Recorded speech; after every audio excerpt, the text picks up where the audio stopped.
Om.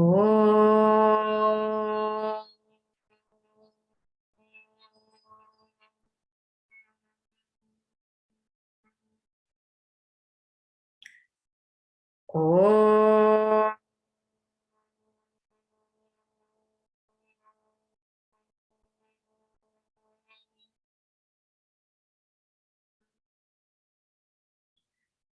Om.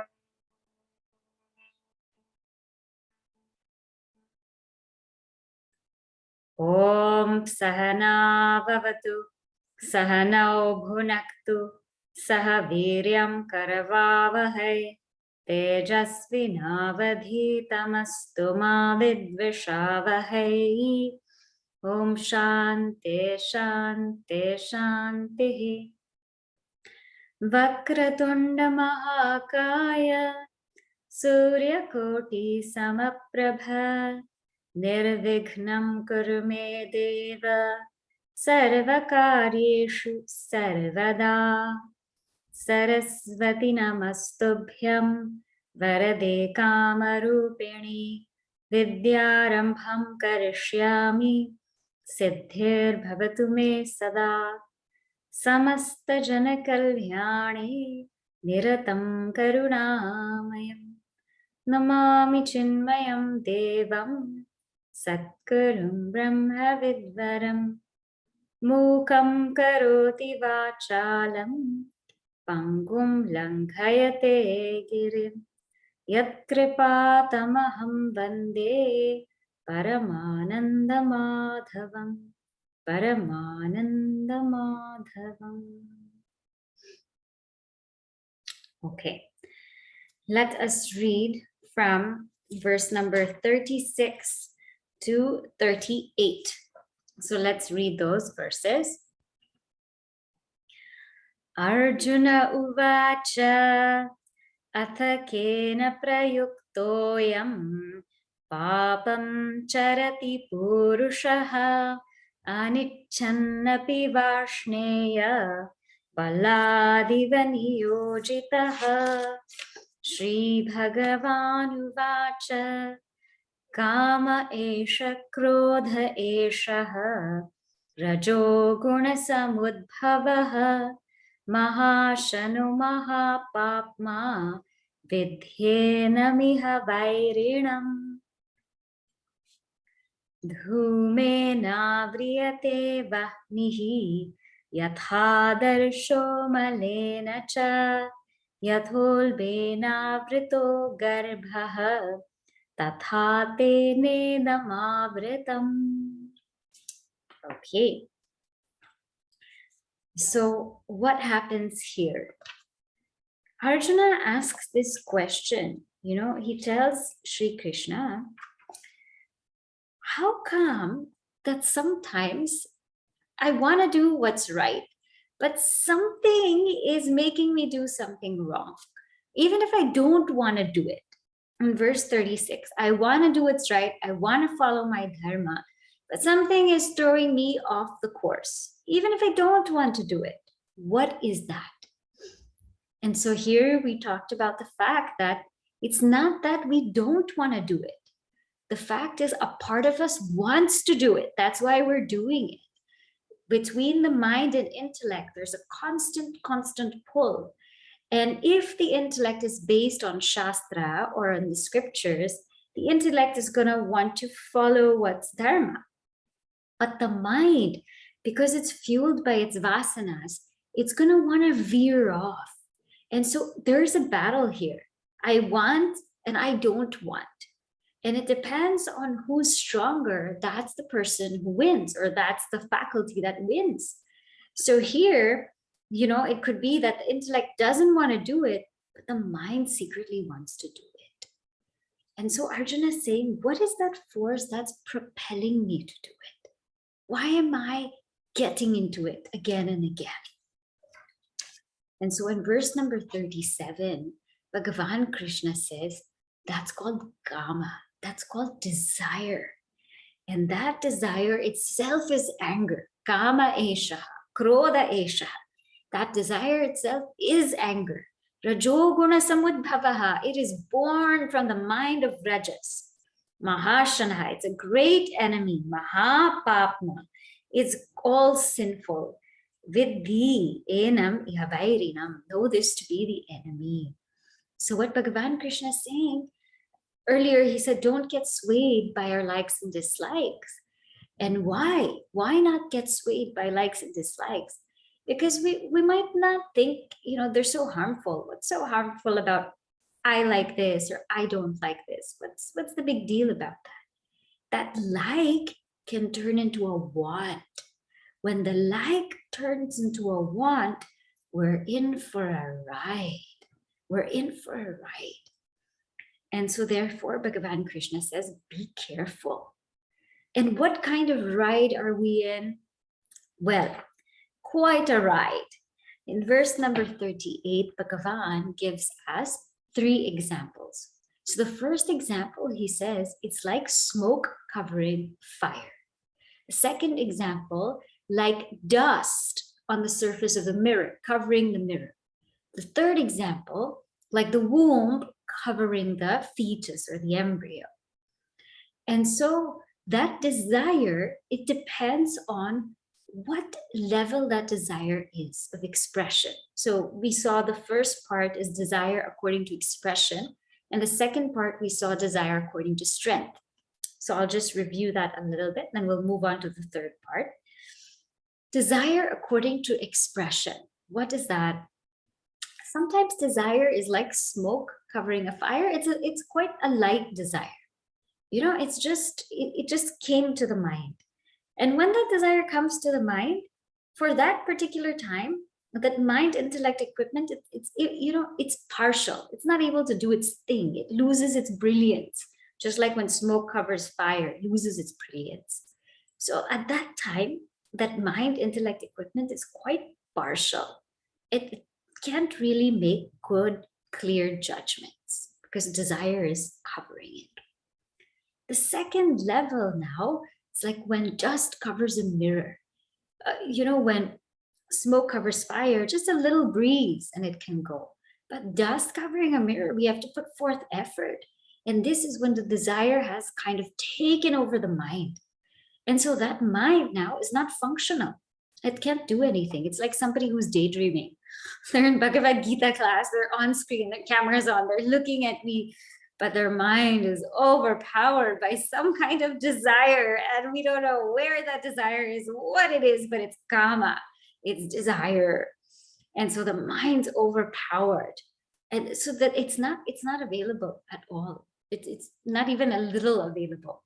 At least in the first example, it's a little bit available. This one is not available. The third example, the womb covering the fetus, that mind, forget about it. It's not there. I mean, that person is completely captured by their desire. And there's nobody even able to convince them to get out of it.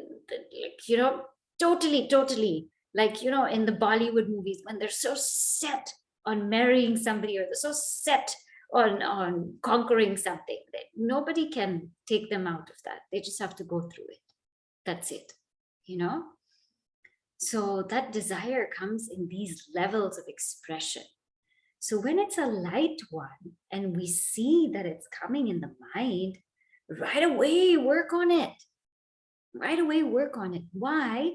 Because not only do they have different levels of expression, they have different levels of strength. When the desire is very light, like smoke covering a fire, that's quite easy to work with. Just do a little bit vichara. Just do a little bit of thinking, a little bit of inquiry, and that desire can even vanish. But when the desire is like dust covering a mirror, when it's lit a little deeper, it's going to be harder to remove. Much harder. Much more time. It will take much more time and effort. And when the desire is like a womb covering a fetus, that will just take a long time. One has to just go through the whole process of desire. It's not something we can stop anymore. because that desire is so ingrained. Like that baby is so ingrained in the womb that it has to come out, and it will come out. It's just a matter of time. So that same way, that desire will just have to come out. It has to come out. And then we can also look at it at the level of sattva, rajas, tamas. So some desires are sattvic, like smoke covering a fire, like Dhruva, in the sense that first he had a desire to be, up in the stars, to be known, to be recognized. But after that, he realized that his desire was for God. He completely changed that desire. He completely changed that desire, and then he had that desire for God. But even the desire for God, this is a very subtle point, is still a desire. It's still a desire because it makes us think that God is separate from us. It makes us think that God is other than us. And that's why we desire God. And so finally, that's broken for Dhruva, because when he sees Bhagavan, he says, I'm seeing you outside, but you're the one who's the very essence of me. You're the one who's my innermost self. Yo antah pravishtaha, he says. So by vichara, by thinking and inquiry, these sattvic desires can be conquered. Sometimes people even have the desire for samadhi. They want that desire for a very still and quiet state where the mind is completely dissolved. But even that desire for samadhi is a block. That's also a block. And that's going to prevent us from actually getting into samadhi. So with inquiry, with questioning, with clarity, that can go. Then, of course, there are rajasic desires, and rajasic desires are for pleasure, for power, for money, for belonging, all of these desires. And they're there strong in us. And how do they go? The best way they go is through karma yoga. We sublimate all those selfish desires into something selfless, in something for the greater good. And so slowly those desires also wane off, they also go. But then there are some desires which are just so, tamasic. They're for harming other people or hurting other people, etc. That we just have to go through, people just have to go through that, unfortunately, to get out of that, because it's very hard to conquer. A tamasic mind cannot be brought to sattva. They have to be brought to rajas. So the only way for really tamasic desires to go is to ask the person to engage in rajasic desires. Ask the person at least to, instead of hurting or harming other people, at least think about improving oneself or getting some name and fame and money for oneself, because the person's too tamasic. So in this way, desire comes in, different levels of expression, different strengths, and different gunas also, sattva, rajas, tamas. And so what do we do when this desire comes? We have to just be aware, so incredibly aware that this desire is coming. And when a desire comes, sometimes we can think, oh, it's Bhagavan's will coming through me, etc., etc. How do you know? If something is a completely pure and selfless desire, something that you didn't even think of, something that you never even wondered about, but it just came, know that to be the will of God. Know that to be the will of God, and it's okay that comes. If it's something very extremely selfless and pure and something that you weren't really thinking about. But if it's something that we have been thinking about, something that's in the back of our mind, something that we wanted to do or we've been wanting to do, that's our own desire. And whatever that desire is, we have to go through it. The best part about God's desire is, Bhagavan just takes us through everything and we don't have to worry about anything. But when it's our desire, we feel like we have to put forth the effort. We worry. Oh, we slog, we do all kinds of things because we feel like it's us, it's us who wants it, and it's us that needs it, and we need to be completed by it. So our whole thing is just in exhaustion. So that's what desire does. It just takes us through a whole realm of just exhaustion. And at the end of the day, one is left thinking that, was it really worth it? And so he says, by this desire, tena, by this desire, idam, this knowledge is avritam, it's covered. Whatever knowledge we have, that desire just overpowers it at the heat of the moment. So now let's just look a little bit more. Bhagavan Krishna doesn't stop there, because he says this is really important, this part about desire. There's a question here before I move on to this verse. Would the strong desire go away at a certain time, like fetus delivers at 9 months? Let's say we have a very strong desire. What's the best way? Right? Will it go away on its own? We have to sublimate that desire. That kama must become nama of Bhagavan. Immerse oneself in satsang, immerse oneself in bhakti, immerse oneself in jnana. And when we immerse ourselves in such practices, that desire starts to thin. That's called vasana kshaya. It thins, it grows thinner and thinner and thinner, and you'll see it because you stop thinking about it, or you think about it less and less. So the best way to get over this desire, let's say if we have this desire and it's not going away, we acknowledge that it's there. We don't know how to get rid of it because it's really strong. What do? Immerse oneself in satsang, in devotion, in knowledge, in action. Immerse oneself completely in that. And you'll find that desire leaves. It just leaves. That's the trick. And to the extent that we immerse ourselves in these practices, to that extent, the desire thins out or leaves. So that is the trick. The degree of anuraga means bhakti. Then the degree of bhakti, with that, the degree of vairagya increases. So bhakti increases, vairagya increases. They increase together. We become so extremely passionate to God and so dispassionate to the world. They come together, and it's such a beautiful thing. So we don't have to stop ourselves. We just have to immerse ourselves in God. That's all. And that's the trick. That's always been the trick. Do our purushartha, then Bhagwan's grace will flow. Yeah, that's correct. Just do what we can, and Bhagwan's grace will flow. How do you know that you've dropped a desire?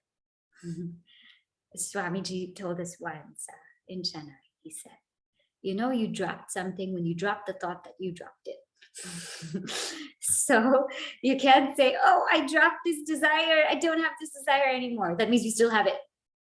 But if it doesn't even come to our mind, that means it's gone. Drop the thought that you dropped that desire. Then you know that desire is gone because you don't even know that you had that desire. So it's a very deep thing. But as I said, the trick is to immerse oneself in God. All right. Now let's see more about this desire. Bhagavan Krishna really, he extracts this really, really well. So verse number 39. Avritam jnanametena. Avritam jnanametena. Jnanino nityavairina. Jnanino nityavairina. Kamarupena kaunteya. Kamarupena kaunteya. Dushpurena nalena cha. Dushpurena nalena cha. avritam jnanametena jnanino nityavairina kamarupena kaunteya dushpurena nalena cha. So here in the last verse, he said, Tena idam avritam. Tena means by this, idam means this, avritam is covered. So by this is covered. So to be very sure that we understand what by this is covered, he says it over here in verse 39. So he says here, jnaninaha. First we'll take jnaninaha. Jnaninaha means that jnani, that person of wisdom, or the wise person, jnanam avritam, the knowledge, jnanam avritam is covered. Etena, by this. By what? By kama rupena, the form of desire. By nitya vairina, by this constant enemy. Dushpurena, by this desire which is unappeasable. Dushpurena means it's very hard to appease this desire. And analena, and it's this fire of desire. So here he says, enveloped, O son Kunti, is wisdom by this constant enemy of the wise in the form of desire, which is difficult to appease as the fire. So this wise person, jnani, their wisdom is avritam, it's covered. Now, what is the nature of this desire? Kama rupena. What's the nature of this desire? So first adjective, we'll look at nitya vairi. Nitya vairi means it's the constant enemy. Constant enemy. Why is desire constant enemy? Now here, jnani doesn't mean knower of Brahman. Here, jnani means someone who's wise, just wise, somebody who's quite discriminative, who knows what's right, what's wrong, etc. Nitya vairi means when a wise person, someone who's dharmic, who follows a dharmic lifestyle, who chooses the path of shreyas, wants to improve themselves, when they're doing something they know that they're not supposed to do, it's so painful. It's so painful, right? In the beginning, I'm not supposed to do it, but oh my God, I don't want to do it. I don't want to do it. I don't want to do it, but I'm doing it. I don't want to do it. I'm doing it, but I'm doing it. I don't want to do it. I don't want to do it, but I'm doing it, right? And in the beginning, it's so painful because I don't want to do it, but I'm still doing it. I'm still thinking about it. And in the middle, I don't want to do it, but I'm doing it. I'm doing it. I can't control it. And at the end, I feel oh so guilty that I did it. Yeah? So it's a desire which we, at the heat of the moment, we feel like it's going to bring us some kind of happiness. But in the beginning, in the middle, in the end, it's only bringing us sorrow. Huh? I'm going to give you a very simple example so you can feel this. Let's say we have to, one day we want to stay in bed, right? So the alarm clock rings, let's say. And, like, I don't want to stay in bed, but you're like, okay, I'm staying in bed. And then already 5 minutes, I don't want to stay in bed, but I'm still staying in bed. I'm still staying in bed. And then it's like half an hour and I'm still in bed. And so we don't even enjoy that pleasure. The whole time we're just in sorrow. So for jnani, this kind of desire, it's a constant enemy because it's constantly there. You constantly feel it. But for ajnani, for someone who's not following the path of dharma, they don't feel all of this. They don't feel all of this. So they just give into temptation quite easily. And then after that, they may feel guilty about it. But for someone who's seriously practicing spirituality, when we do something wrong, there's no joy in it. We think there's joy, but there's really only sorrow. Because at each and every step, we feel guilty, we regret it, we don't know why we're doing it, unnecessarily we're getting into it, and before we know it, it's done. So there's no peace. So Bhagavan Krishna says it's nitya vairi. Don't go into this desire, nitya vairi. Then he says, This desire is dushpura. Dushpura means, oh my goodness, while we have this desire, it's so hard to fulfill. Dushpura, so difficult. Imagine, let's say, we have to build something. It's a lot. It's a lot, right? We have to, let's say we get a new home, and so much goes into that. So much time, so much effort, so much attention goes into that. So he says, be very, very careful of the desires that we entertain, because it takes a lot of time. Certain desires that we entertain can take away half of our lives. It can, it can take away half of our lives. And before we know it, we've lived for so long, but we haven't really achieved what we ought to achieve. So certain desires can completely throw us off track. Granted, we need a home, we need our families, we need to do certain things.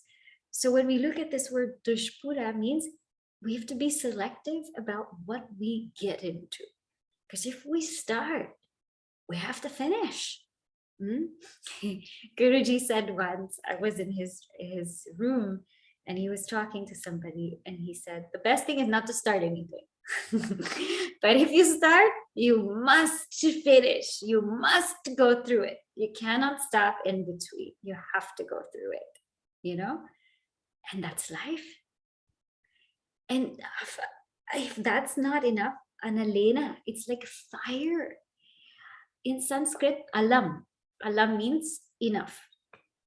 So when you receive something and you don't want anymore, you say alam.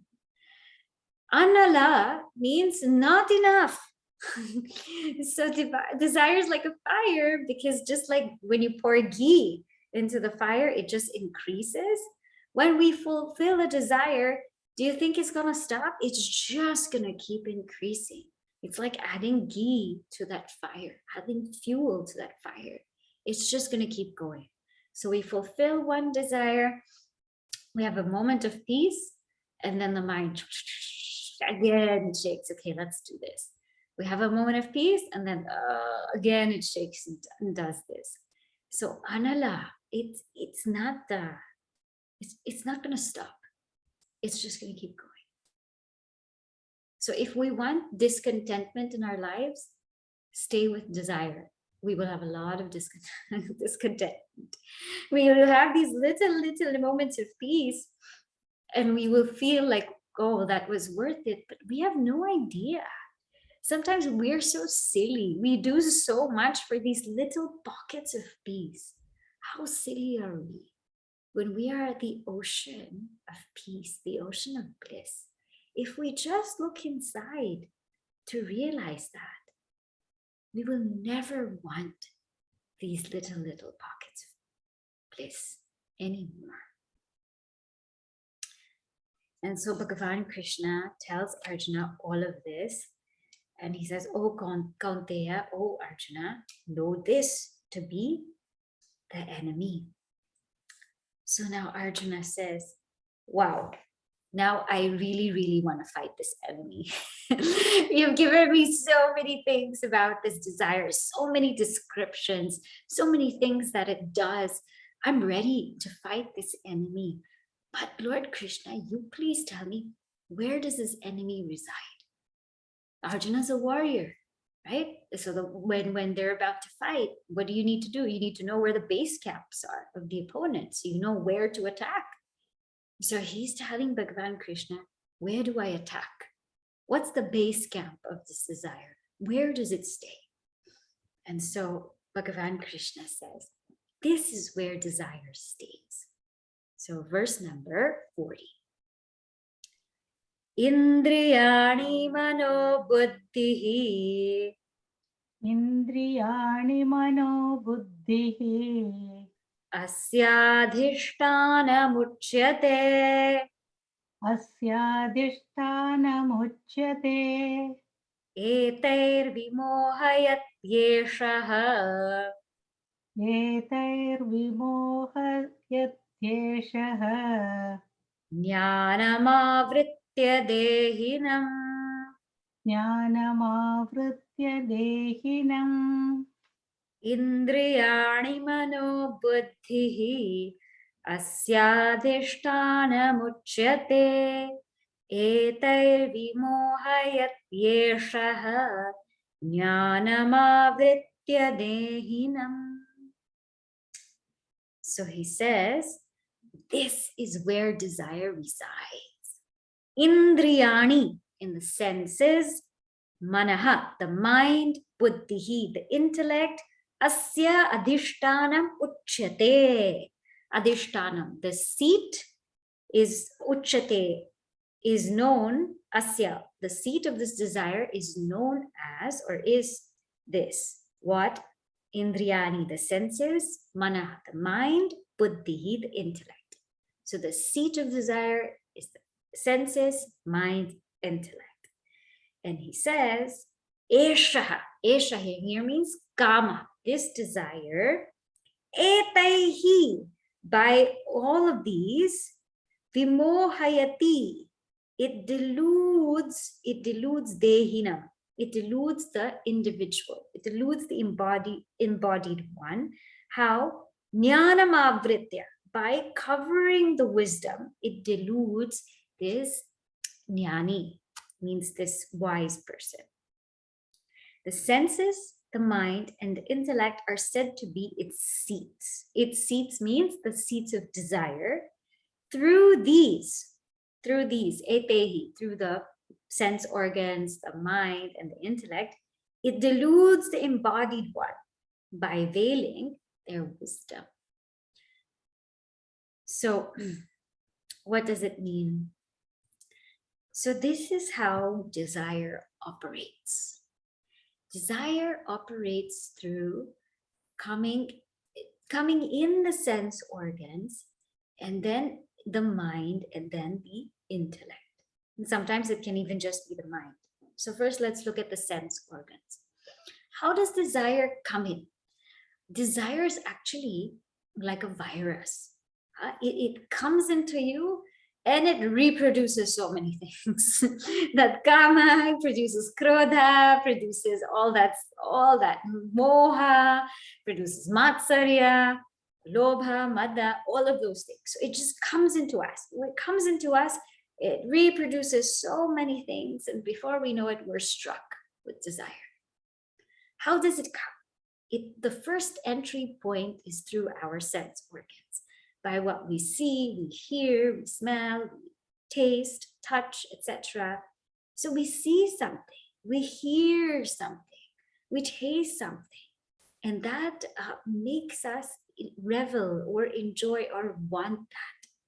So, for example, if it's something that we know we shouldn't get into, if it's something we know we shouldn't do, then the best thing to do is to just move out of there. If we're not strong enough, if we're strong enough, you can stay there. It's not a problem. It's not going to do anything to you. But if we're weak, then move out. Move out, because that's the entry point. That's the entry point. And, unfortunately, we live in a society where we are bombarded by things. There's overstimulation. There's overstimulation. Wherever we go, there's stimuli. You sit in a taxi cab and there's stimuli. You're riding a subway and there's ads all over. Even the airport, if you go into the airport and you just have to go from one place to another, there's going to be the same thing all the way, in both sides.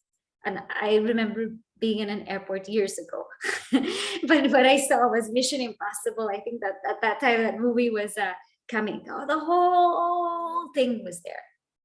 And then, if that's not enough, when you go to the airport and you come out, you finish immigration and you're supposed to go get your bag. No, you go to duty free. You exit into duty free. You can't exit into baggage claim. You exit into duty free, and then you get your bag. So our whole thing is made with all of this stimuli everywhere we go. So there's so many entry points that desire can come through for the senses. Then what starts to happen? Then if we constantly dwell on that, you remember in Bhagavad Gita chapter 2, dhyayato vishayan pumsaha, dwelling on that the mind does. We constantly remember, we think about it, think about it, think about it. We see something really nice. We see a nice, suit or a nice dress, and we keep thinking about it, keep thinking about it. It occupies our mind so much. And then to the point where after it occupies the mind is smarana. The mind is the one that remembers, that dwells, that sankalpa, that imagines. Then it goes to the intellect. And then because the mind is, pulling the intellect and keeps remembering it, the intellect, which is the seat of judgment, it loses its judgment. It loses its rationality. It knows that there's no happiness in the world of objects outside. It knows it, but it just gets captured by that mind. So that seat of judgment, the intellect just gets captured. And before we know it, we give in to the desire. We give into it. So it starts with, now I made this acronym so it's easy, SMS, senses, mind, and smartness. This is how desire comes.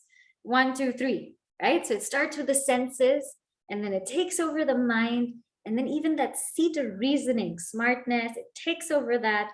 Before we know it, we give into it. And so that's why we should be alert at every single step. What if my senses are not, wandering around in places where I shouldn't be, or seeing things where I shouldn't be? The mind can also start doing all kinds of sankalpa. There's enough there in the mind to make it move, to make it want, to make it imagine. So we also have to be careful of that sankalpa. Sankalpa means your imagination, imagining that there is happiness there. That's called sankalpa. And so the mind can also do that. And so here, these are the seats of desire. It will come, the senses, the mind, the intellect. And when that desire overpowers us, our wisdom is lost. We also saw this example in chapter 2 in the Sthita Prajna Lakshana, how the wind, right, can just take the boat away in a completely different direction. The boat resembling our intellect. Our boat, we are going in a certain direction and we want to go here. We have a set goal. We have some targets to meet, but that mind, symbolized by that wind, can just completely take us away from the path. And so wisdom is overpowered. This is what desire does. So now Arjuna is saying, okay, if this is what desire does, then what should I do? What should I do? So now Lord Krishna advises Arjuna and says, now you understand desire's hideouts. You understand how it comes. So therefore, in conclusion, this is what you need to do, O Arjuna. So he says this in verse 41. Tasmat tvamindriyanyadau. Tasmat tvamindriyanyadau. Niyamya bharatarshava. Niyamya bharatarshava. Papmanam prajahihyenam. Papmanam prajahihyenam. Jnana vijnana nashanam. Jnana vijnana nashanam. Tasmat tvamindriyan yadau. Niyamya bharatarshava. Papmanam prajahihyenam. Jnana vijnana nashanam. So here he says, Tasmat, therefore, O Bharatarshava, means he's saying you're the best of the Bharatas. So he's trying to tell Arjuna, you can do this. Tasmat, therefore, because of all of these things we spoke about desire, that it can really overpower our wisdom and just take our minds completely off focus, off the path. He says, Tvam, you, Adav, in the very beginning itself, Indriyani niyamya, having controlled these sense organs, then what do? Prajahi. Prajahi means you kill this papmanam, enam. You kill this sinful thing. And this, what is this sinful thing? Jnana vijnana nashanam, the destroyer of knowledge and wisdom. Destroy it, kill it, get rid of it, because it's a block to one's progress. So therefore, O best of the Bharatas, controlling first the senses, kill this sinful thing, the destroyer of knowledge and wisdom. So again, this comes down to sthita prajna lakshana, right? Controlling of the senses. This is a key value in seeking, in Sanatana Dharma. In fact, in anything, if we want to progress in anything, this control of senses called dhamma, is really key. Without it, we cannot move further. So he says, focus on this. Focus on controlling the sense organs. Focus on being aware of what we're engaging in. What does controlling the sense organ mean? It means two things. Number one is I engage them intelligently. It's not that I shut them away from the world, because we live in the world, so we cannot just shut them out. But I selectively, intelligently engage them. I select the fields where I let them play. When the children are young, we are so concerned about their play dates. Who are they playing with? Whose house are they in? What are they eating? We check everything 10 times.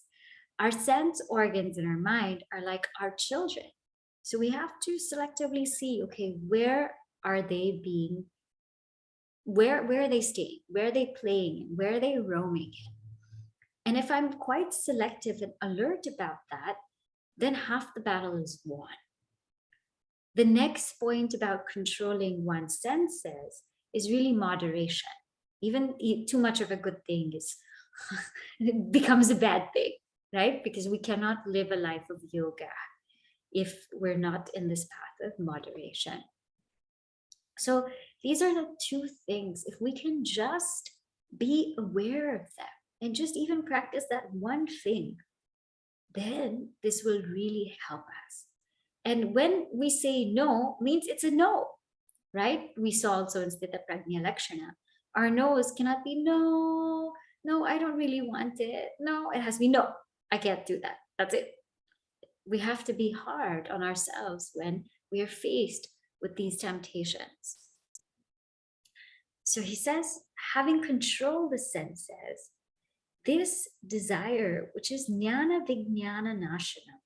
So even jnana, even the knowledge of the self, here jnana means the knowledge of the self, even the knowledge of the self, and vijnana, the direct realization of that self, even those two, desire can, it can destroy, it can just destroy the strength of it.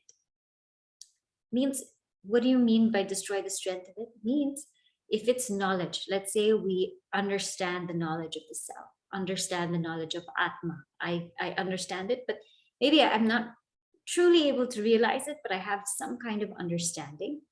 This desire can create lots of doubts, can create lots of distractions, so that my path of seeking won't be so firm. It will be quite shaky.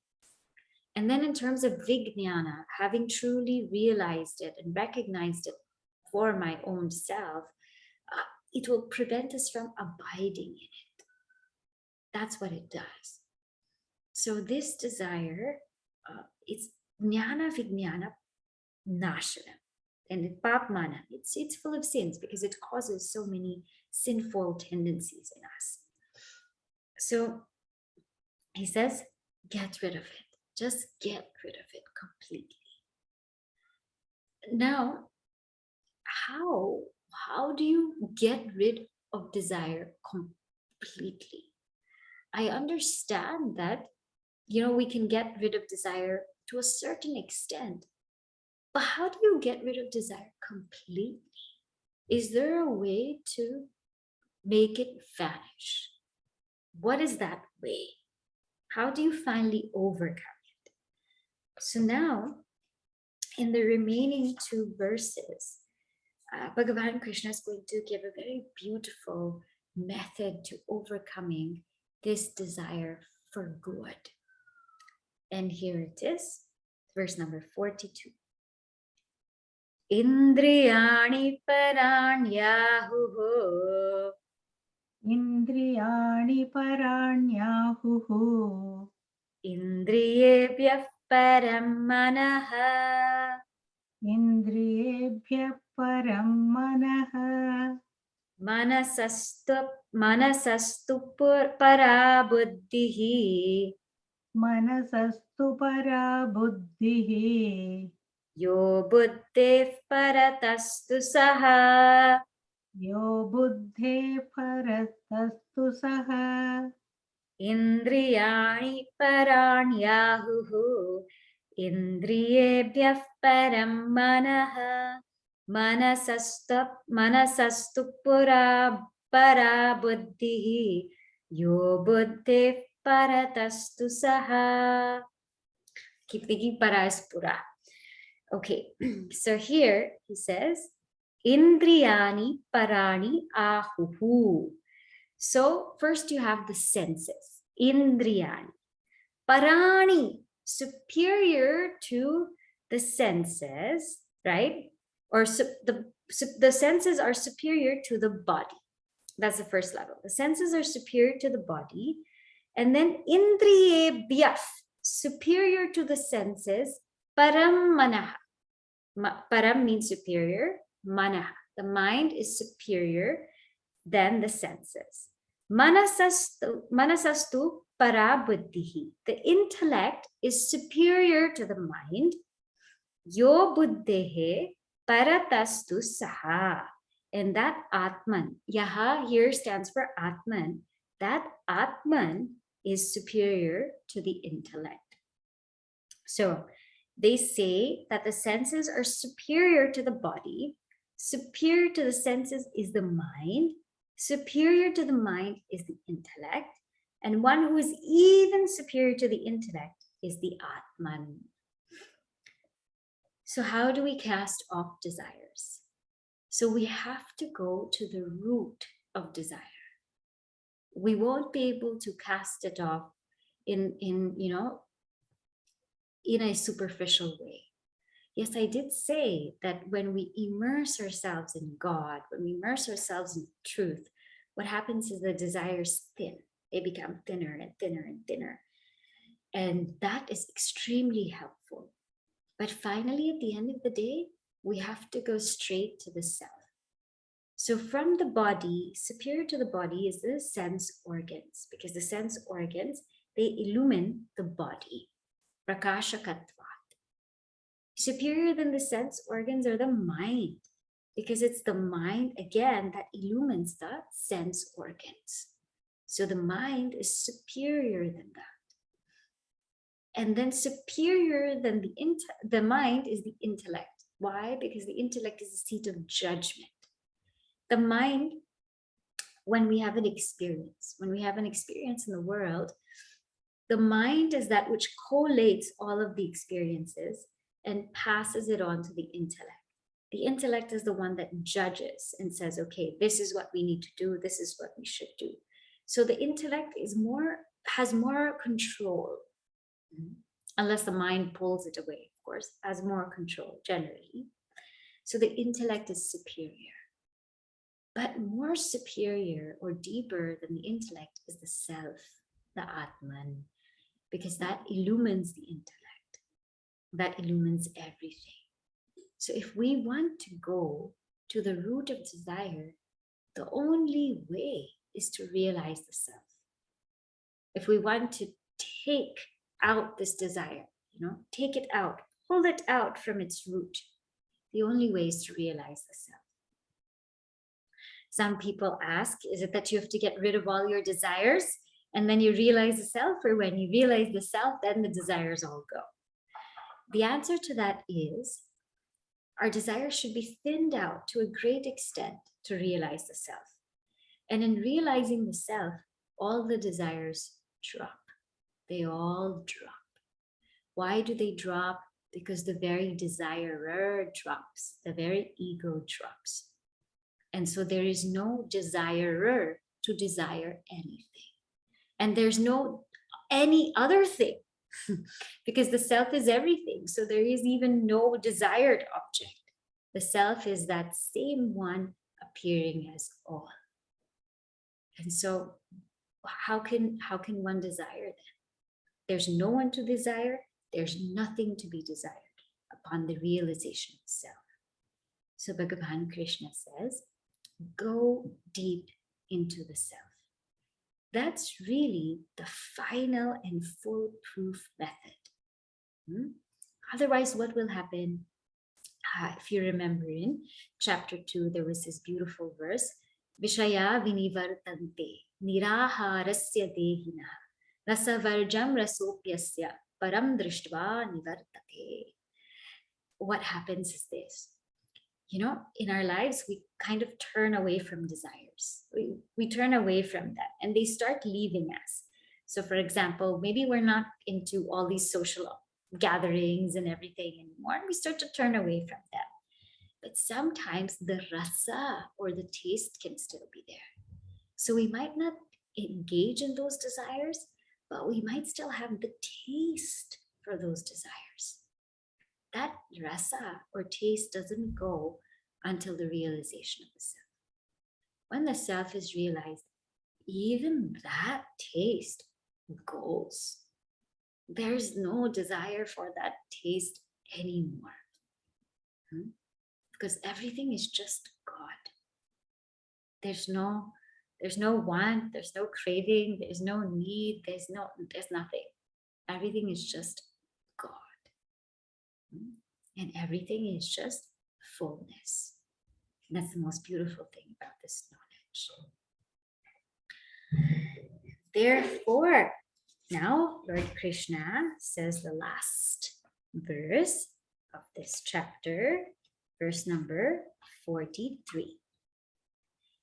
Evam buddhi param buddhva. Evam buddhe param buddhva.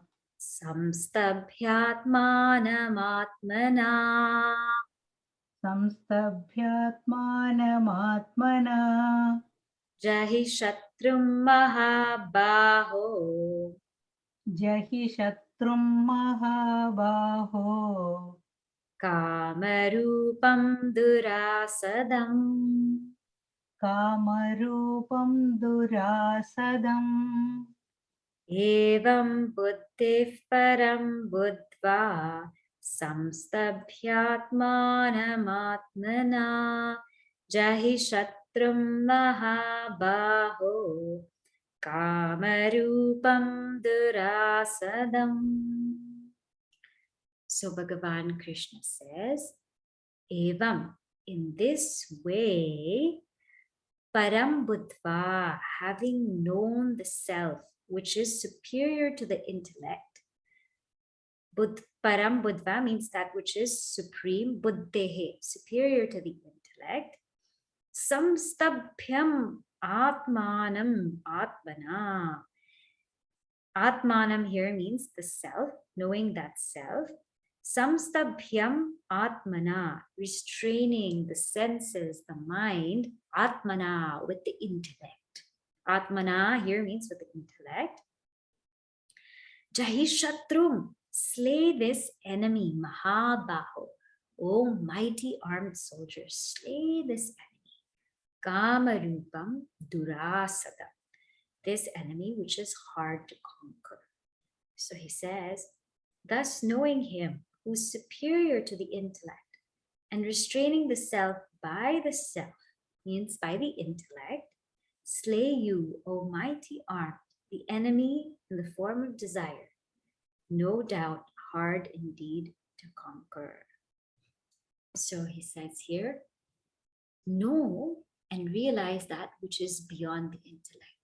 That's the only sure and foolproof method to conquer this desire once and for all.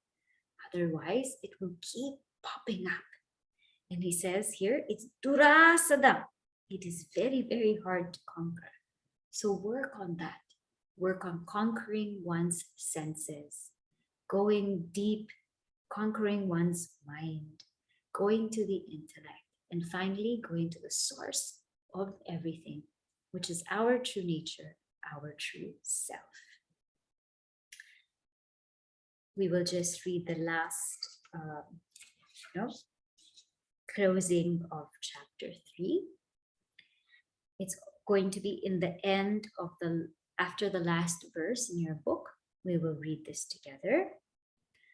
Om Tat Saditi Srimad Bhagavad Gitasu Upanishatsu Brahma Vidyayam Yoga Shastre Shri Krishna Arjuna Samvade Karma Yogo Nama Tritiyodhyayaha. Thus, in the Upanishads of the glorious Bhagavad Gita, in the science of the eternal, in the scripture of yoga, and the dialogue between Sri Krishna and Arjuna, the third discourse ends, entitled Karma Yoga. So thus, with Bhagavan's praise and Puja Gurudev's blessings, we have completed yet another chapter of Bhagavad Gita. It's a very, very beautiful chapter. I highly recommend reviewing it. And as I said, next week, we will have Ode to Gurudev. So we will not have class next week. But the week after, we will have an extensive summary of chapter 3 so that we can see everything that we've covered. Bhagavan Shri Krishna has covered many, many beautiful points. So let's reflect on them one more time. All right. So I'll say the closing prayer and then we will have any questions. Om Purnamada Purnamidam Purnat Purnamudachyate Purnasya Purnamadaya Purnameva Vashishyate. Om Shanti Shanti Shanti. Harihi Om Shri Gurubhyo Namaha. Harihi Om. Okay. Hari Om, everyone. And see you next week. And Ode to Gurudev. Okay.